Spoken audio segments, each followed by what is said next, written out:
Today's episode is brought to you by Modern Grower.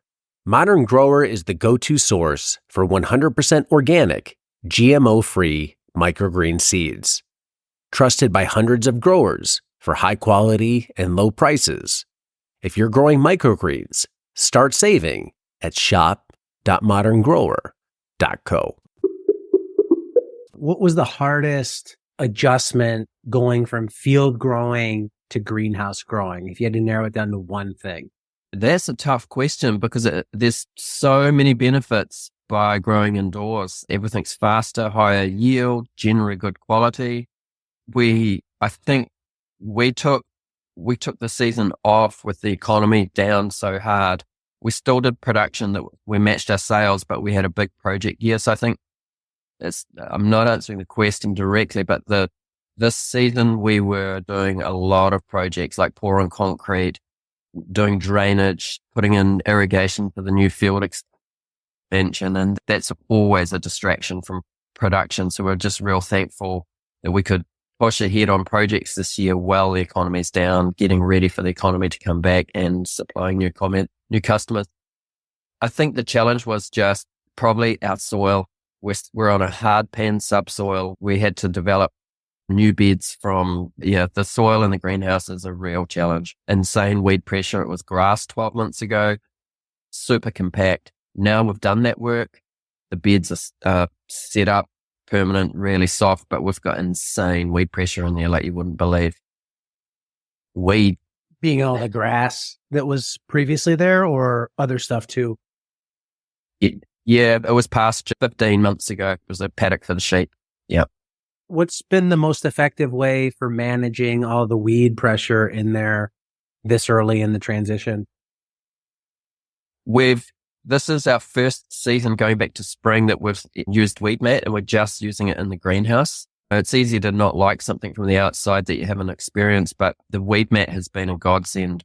So I've got my basic crop rotation in the greenhouse is a transplanted crop and weed mat, followed by a direct seeded crop, and repeat. So we're just going weed mat, direct seed, weed mat, direct seed.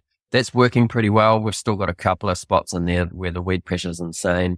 We're really focusing on our direct seeded baby leaf salad, on getting a jump on a clean bed for that. And the weed mat's just made a huge difference. We would have been in there full-time weeding otherwise. With the weed mat, what's your spacing you're using on your lettuce? I've actually got, I think it's 240 mils, so roughly nearly 10 inch, 9.5 inch. And same with burnt all the holes. We've now got all the modules, but I've got two configurations for lettuce. I've got 3 rows and 4 rows, and I'm tending 4 rows is super tight. The outside rows planted right on the edge. I'm generally using more 4 rows in winter now that the growth has slowed down.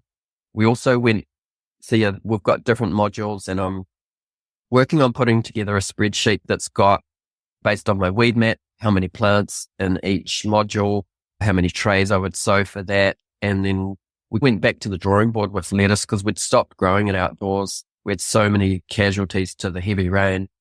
So we've got our varieties that we did well for us in the past, but we probably took on a dozen new varieties, just seeing what works for us. And we've come out with 3 varieties that are really outstanding. We've got a super fast light green one that's gets really big in warm weather. We get 2 cuts off it.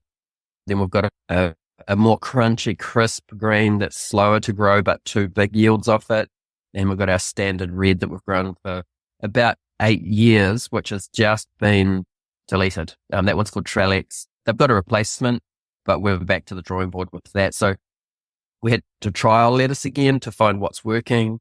And lettuce has been humping, like real clean, even with the weed pressure. It's the weed mat that's been just a game changer for us in there. And really the salad mix, which is called Leaves and Shoots, has had a lot of lettuce in it. It's been beautiful. Now heading into winter, the growth has slowed right down. We're leaning back on the Mizunas, and you lose one, you gain one. We've just got a new Mizuna variety being released, which we're trialing. We're really excited about it. Cross fingers. So we're heading into what looks like our strongest winter just because of the greenhouse conditions. And it's going back to the John Jevons days. In winter, we would cover crop the whole outdoors and put the garden to sleep. I'd say 2/3 of the outdoor gardens in cover crop, we're pretty much growing everything indoors. For 5 weeks now, every delivery has been from indoors. If you enjoy this podcast, then be sure to check out Farm Small, Farm Smart Daily, where you can get your daily dose of farm wisdom. Tune in every day to learn the latest tips, tricks, and stories from the world of farming. Whether you're a seasoned farmer or just getting started, our podcast has something for everyone. Join us as we explore topics like farm business, crop planning, soil management, and tools and technology. Start your day off right with Farm Small, Farm Smart Daily, available on all major podcast platforms. Don't miss out. Subscribe today.